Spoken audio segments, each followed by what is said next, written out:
And Alright, Brian. Yeah, well, everyone gets a picture. Alright, thank you very much. I'll leave it here and I'll get it at the end if that's alright. Cheers.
I'm going to make a start, so I've got quite a few bits to go through. So, my name's Dave. I'm one of the lecturers for engineering. Well, actually, probably for engineering last week. So, I'm just going to go through a few learning games to increase engagement that you can use within your lessons. There's various advantages to using them, but there's at the end of it, there's a classroom link which you can all access, which will allow you to access all these learning games that you can use across college. And I'm trying to build up a bank of games and resources that anyone across college can use and add to that we can all share, if that makes sense. So first thing I'd just like to start with is, what does a disengaged learner look like? Okay, so you'll have all seen them, I assume, within your divisions. So just 30 seconds, 1 minute, talk to the person next to you, and then we're asking what does disengaged learner look like. Off you go.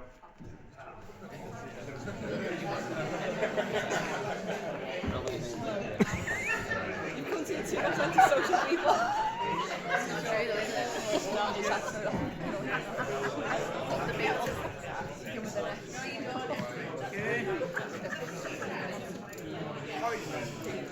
Okay, stop it there. So just shout out, what does a disengaged learner look like? What have you come up with? Any ideas? On the phone. On the phones, anything else? Has to go to the toilet all the time. Yeah, massive one. I've seen that a lot of times. Has to go to the toilet. Any others? Sleep. Falling asleep, yeah, massively. If you get to that extent, yeah. Daydreaming of what we're gonna have. Daydreaming, yeah. We think you never know. It's true. You can sometimes you can never know. They might just be. They might look like they're engaged, just be vacant behind. If that makes sense. So.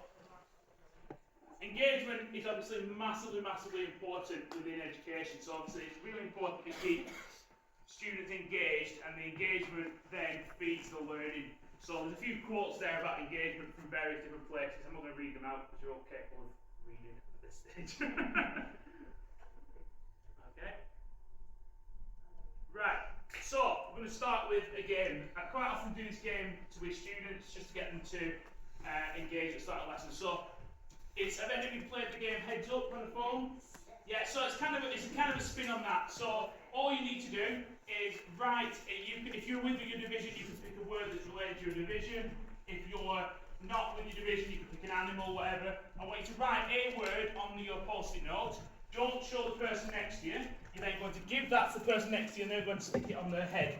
You've got 20 questions, yes or no questions, to try and get to that word. Okay, I'll give you 2 minutes. Off you go. Is it about what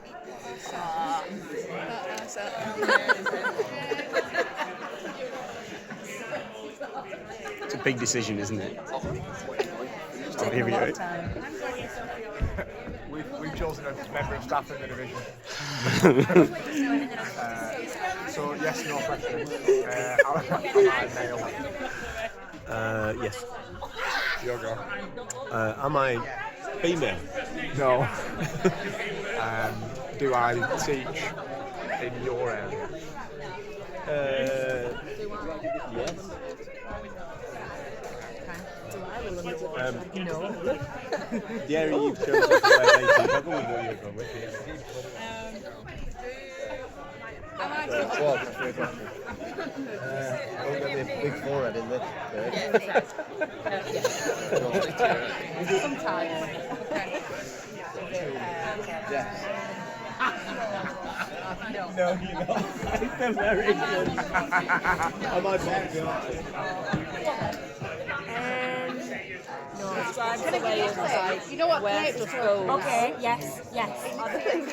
Oh, you said something about it. Oh, analogy is the second word. I can't remember the first word. That was the worst.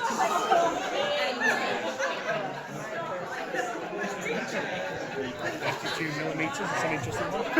I love it.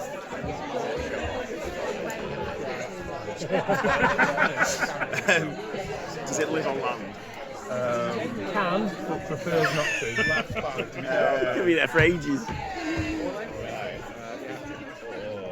Can you be made downstairs in the workshop? Can you be made in the workshop?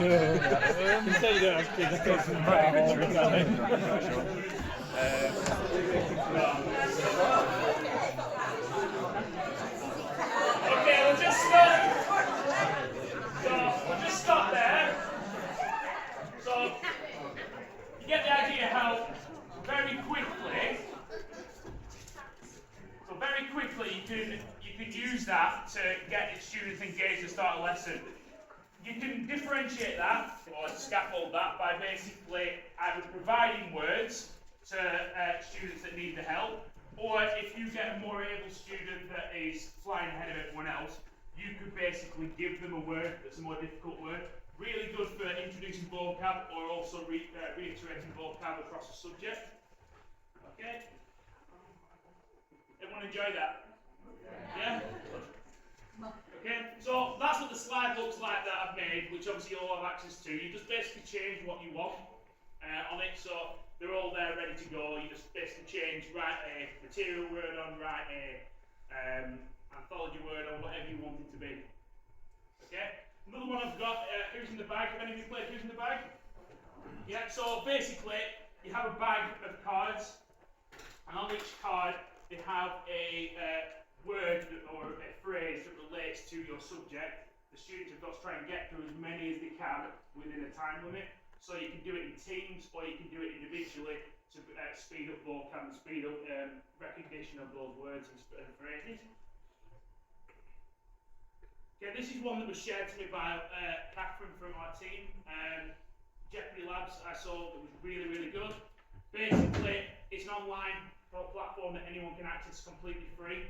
There's like the game Jeopardy, you've got it's like points based, and again you can split the team, you can do it individually. Really, really easy to set up. There's loads of pre-made ones, so you don't really have to do any prep with it. Only thing I would say, it just makes you read them before you start doing it, because sometimes it won't always be brilliant, if that makes sense.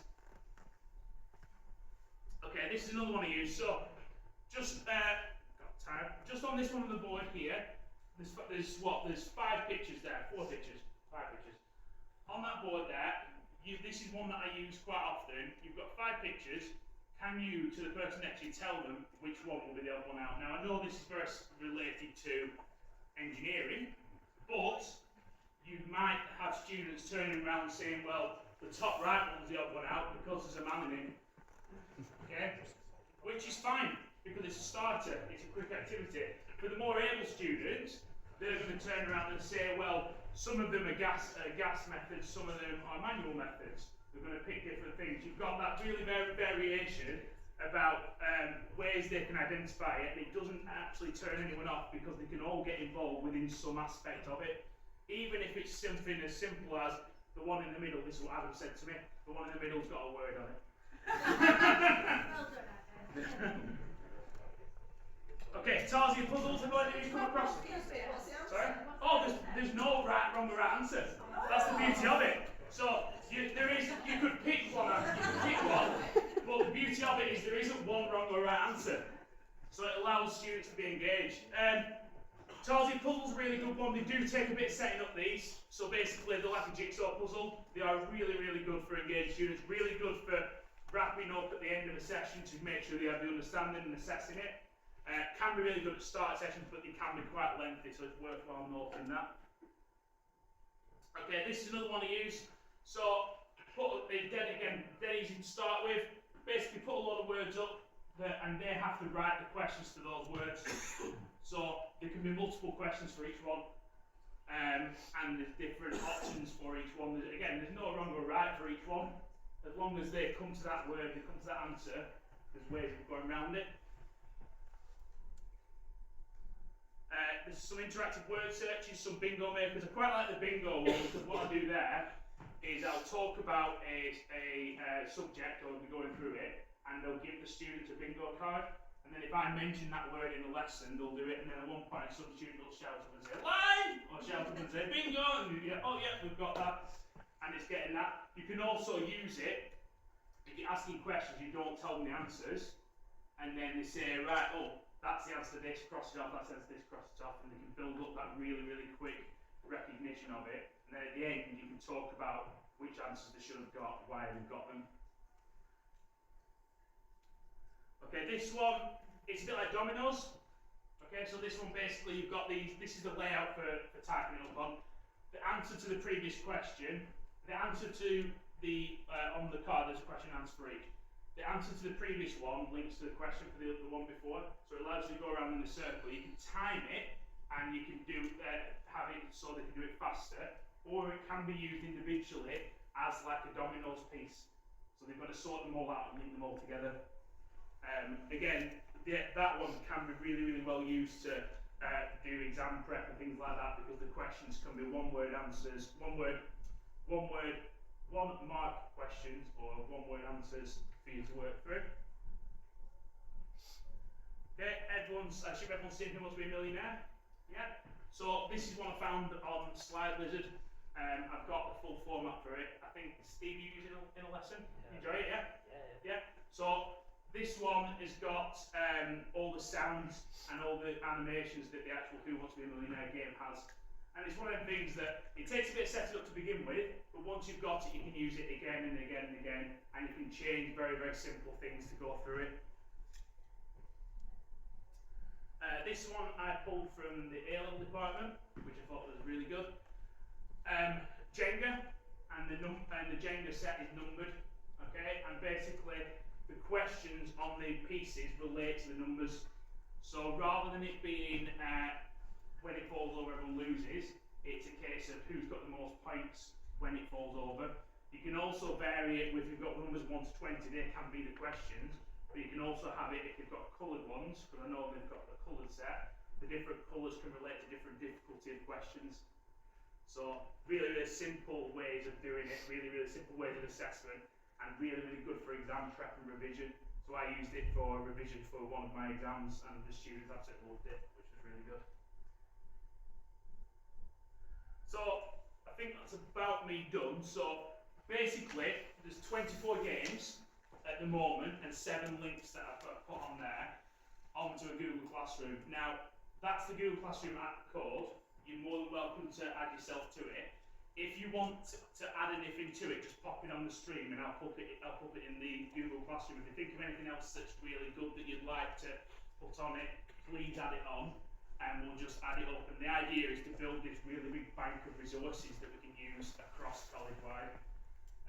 If you see any faults or mistakes, because I'm notoriously bad at spelling, please tell me and I'll sort it out as well. Okay, and that's me done. Anyone got any questions or anything they want to ask, or everyone happy? Yeah? Alright. That's great, thank you very much. Thank you. Cheers.